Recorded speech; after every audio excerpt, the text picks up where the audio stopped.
ल हाई भन मेरो युट्युब च्यानलमा सब्सक्राइब गर्ने भरे आफ्नो भिडियो हेर्ने हो भने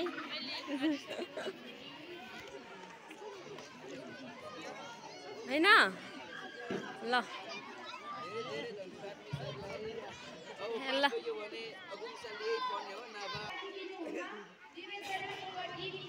ल म पो ल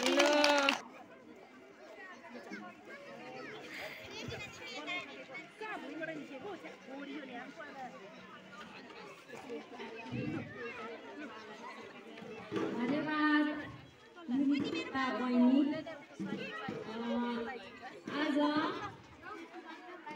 मिति 2081 साल चैत महिनाको 3 गते हाम्रो यस विद्यालयको कक्षा 10 मा अध्ययनरत विद्यार्थीहरू चाहिँ जो चाहिँ एसई परीक्षामा सहभागी हुन जाँदै हुनुहुन्छ उहाँहरूलाई शुभकामना आदान प्रदान तथा फेरि भेटौँला कार्यक्रम र त्यो सँगसँगै हाम्रो विद्यालयमा हिमालय किरण पब्लिक क्याम्पस र वरुण बहुमुखी क्याम्पसबाट अभ्यास शिक्षणको क्रममा आउनुहुने सर मिसहरूलाई पनि विदाई कार्यक्रम रहेको हुँदा हाम्रो विद्यालयले एउटा सानो कार्यक्रम आयोजना गरेको हो र यस कार्यक्रममा सभापतिको आसन ग्रहण गरिरहनुभएका यस विद्यालयका विद्यालय व्यवस्थापन समितिका अध्यक्ष श्री रामबहादुर कुलुङज्यू, प्रमुख अतिथि हाम्रो विद्यालयको सहायक प्रधानाध्यापक श्री पवन कुलुङज्यू, हाम्रो विद्यालयका सम्पूर्ण शिक्षक शिक्षिका गुरु गुरुआमाहरू र अभ्यास शिक्षणको क्रममा आउनुभएका सर मिसहरू र सुनौलो भविष्यको परिकल्पना गरेर यहाँ विद्यालयमा आउनुहुने हाम्रो विद्यालयका गहना अथवा सम्पत्ति सम्पूर्ण विद्यार्थी भाइ बहिनीहरू, मैले अघि नै भनिसकेँ आजको कार्यक्रम के हो भनेर र अगाडि कार्यक्रम सञ्चालिका बहिनीले पनि भनिसकेकी छिन्। यस कार्यक्रममा यो हाम्रो एउटा शुभकामना आदान प्रदान कार्यक्रम हो र सम्पूर्ण कक्षा 10 मा अध्ययनरत विद्यार्थी भाइ बहिनीहरूलाई म आशीर्वादको साथसाथै एसई परीक्षामा सफल हुनको लागि एकदमै धेरै धेरै भारी मात्रामा शुभकामना व्यक्त गर्न चाहन्छु। सम्पूर्ण विद्यार्थी भाइ बहिनीहरूले चाहिँ राम्रोसँग एसई परीक्षामा सामेल भएर आफ्नो क्षमता प्रदर्शन गर्नुहोला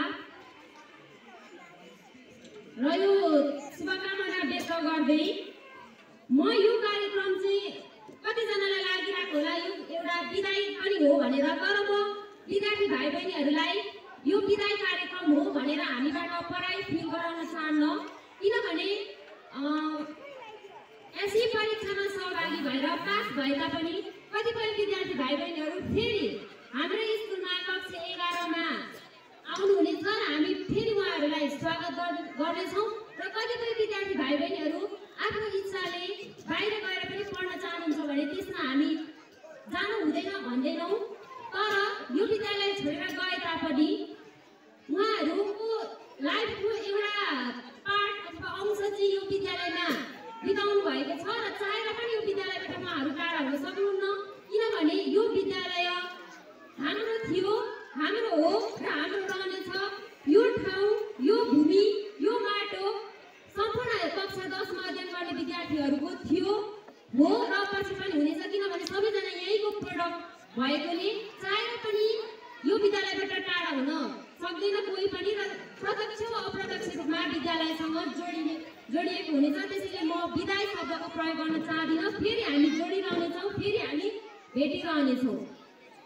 त्यसपछि सम्पूर्ण विद्यार्थी भाइ बहिनीहरूलाई म सफलताको शुभकामना अघि पनि दिइसकेँ र फेरि पनि के भन्न चाहन्छु भने जसरी बुवा आमालाई आफ्नो छोराछोरी प्यारो हुन्छ, उनीहरूको सानो खुसीमा पनि बुवा आमाहरू धेरै खुसी हुनुहुन्छ, त्यसरी नै शिक्षकको लागि एउटा शिक्षकको लागि विद्यार्थी जति प्यारो अरू कोही पनि हुन सक्दैन। विद्यार्थीको सफलतामा एउटा शिक्षक भन्दा बढी अरू कोही पनि खुसी हुन सक्दैन। त्यसैले जसरी तिमीहरूको बुवा आमाहरू तिमीहरूको सानो सफलतामा सानो खुसीमा पनि खुसी हुनुहुन्छ, त्यसरी नै हामी तिमीहरूलाई अध्ययन गराउने अध्यापन गराउने सम्पूर्ण सर्भिसहरू पनि तिमीहरूको सफलतामा एकदमै खुसी हुनेछौँ। यसमा कुनै पनि दुई मत छैन र सबैजना विद्यार्थीहरूलाई चाहिँ यो एसई परीक्षामा सहभागी भएर आफूले गरेको मेहनतले सबै विद्यार्थीहरूको मेहनतले सार्थकता पाओस्, सफलता हासिल गर्न सक्नुहोस् भन्न चाहन्छु। र गर्दा गर्दै पनि मेहनत गर्दा गर्दै पनि परिश्रम गर्दा गर्दै पनि कहिलेकाहीँ हात लागि शून्य भने चाहिँ हुन सक्छ। त्यस्तो अवस्थामा कोही पनि विद्यार्थीहरूलाई म विचलित नहुनको लागि आग्रह गर्न चाहन्छु। त्यो असफलताले नै फेरि हामीलाई गतिलो पाठ सिकाएर जान्छ। त्यो फेलर हाम्रो लाइफको टर्निङ पोइन्ट बन्न सक्छ। त्यसैले असफल भए भन्दैमा कोही पनि निराश हुनु पर्दैन।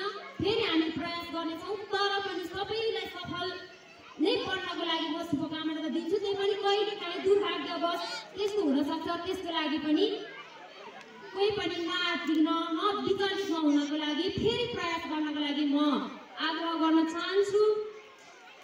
तर असफल भए भनेर हामीले त्यही छोड्न हुँदैन, हामी स्टप हुन हुँदैन। निरन्तरता दिनुपर्छ, मेहनत गर्नुपर्छ, परिश्रम गर्नुपर्छ। आँट र साहसका बावजुद कसैको बाउको पनि केही लाग्दैन। त्यसैले सबैजना अहिलेको यो समयलाई सदुपयोग गर्ने। अहिलेको यो 2-4 दिन छ, अब यति बेला पढेको कुरा इक्जाममा सम्झिन पनि सजिलो हुन्छ। अगाडि पढेको सम्पूर्ण कुराहरूलाई रिमेम्बर गर्दै नयाँ कुरा सकेसम्म पढेर आफ्नो परीक्षामा सहभागी हुनुहोला।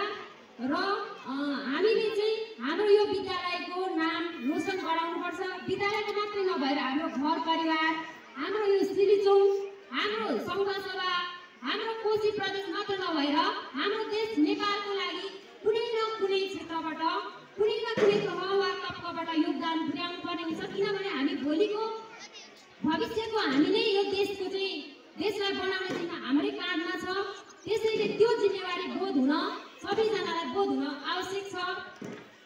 र अन्त्यमा म के भन्न चाहन्छु भन्दाखेरि आफ्नो आमा बुवा र गुरुआमाहरूले देखाउनु भएको बाटो, दिनुभएको ज्ञान बुद्धि र विषयगत रूपमा शिक्षक शिक्षिकाहरूले दिनुभएको विषयगत ज्ञान गुणका कुरालाई राम्रोसँग आफ्नो परीक्षामा चाहिँ देखाउनुहोला। र सबैजनालाई फेरि पनि आउने गरेको यो चैत 7 गतेदेखि हुन गइरहेको एसई परीक्षामा सहभागी हुने सम्पूर्ण विद्यार्थी भाइ बहिनीहरूलाई सफल बन्नको लागि शुभ आशीर्वाद शुभकामना व्यक्त गर्दै मेरो शुभकामना मन्तव्य यही टुङ्ग्याउँछु। सबैजनालाई best of lock. Thank you.